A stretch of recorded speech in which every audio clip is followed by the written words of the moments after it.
एक बार की बात है। एक छोटे से गांव में एक बूढ़ी महिला रहती थी।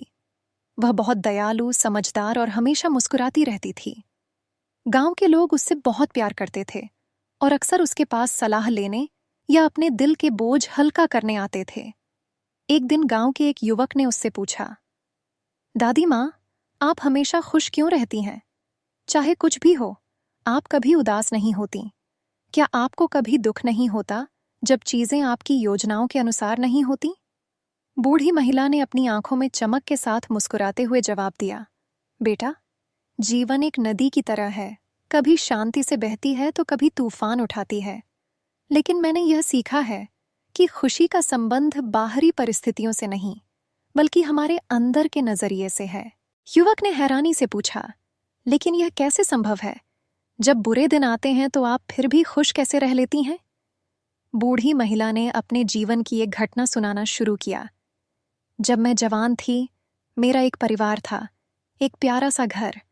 हम अमीर नहीं थे, लेकिन हमारे पास एक दूसरे का साथ था। फिर एक दिन मेरे पति बीमार हो गए और हमारे पास इलाज के लिए पैसे नहीं थे। हमने बहुत कोशिश की, लेकिन वह मुझे छोड़कर चले गए। वह मेरे जीवन का सबसे दर्दनाक दिन था। मैंने सोचा कि अब कभी खुश नहीं हो सकूंगी। युवक ने ध्यान से सुनते हुए कहा, फिर आपने इस दुख को कैसे सहा? बूढ़ी महिला ने मुस्कुराते हुए जवाब दिया, समय बीतने के साथ मुझे एहसास हुआ कि दुख में डूबे रहने से कुछ हासिल नहीं होता। मेरे बच्चों को मेरी जरूरत थी और मुझे अपने जीवन को फिर से संवारना था। मैंने यह सीखा कि जीवन में अच्छे और बुरे दिन दोनों आते हैं, लेकिन मैंने फैसला किया कि मैं बुरे दिनों को अपनी मुस्कान छीनने नहीं दूंगी। युवक ने पूछा, लेकिन यह फैसला करना आसान नहीं होता होगा? बूढ़ी महिला ने कहा, हर सुबह जब मैं आंख खोलती हूं तो खुद से कहती हूं कि आज एक नया मौका है।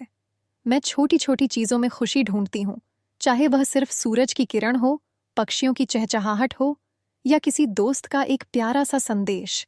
हर दिन कुछ न कुछ ऐसा होता है जिसके लिए आभारी होना चाहिए। युवक ने गहराई से सोचते हुए कहा, लेकिन अगर कोई बहुत बड़ा सदमा हो जाए तो? बूढ़ी महिला ने नरमी से जवाब दिया, बेटा, यह सच है कि कुछ सदमे बहुत गहरे होते हैं, लेकिन मैंने यह सीखा है कि समय के साथ हर दर्द हल्का पड़ जाता है। जब बुरे दिन आते हैं तो मैं खुद को याद दिलाती हूँ कि यह समय भी बीत जाएगा। मैं उन चीज़ों पर ध्यान देती हूँ जो मेरे पास अभी भी हैं, जैसे मेरी सेहत, मेरे प्रियजन और यह खूबसूरत प्रकृति। खुशी एक चुनाव है और मैं हर दिन इसका चुनाव करती हूँ। युवक ने बूढ़ी महिला की बातों को दिल में उतार लिया। उस दिन से उसने भी छोटी छोटी चीजों में खुशी ढूंढना शुरू कर दिया। धीरे धीरे उसने महसूस किया कि उसका दिल हल्का हो गया है और वह जीवन के हर पहलू को एक नए नजरिए से देखने लगा। बूढ़ी महिला की यह कहानी पूरे गांव में फैल गई। लोगों ने यह सीखा कि खुशी का संबंध धन दौलत या बाहरी परिस्थितियों से नहीं, बल्कि हमारे अंदर के नजरिए से है।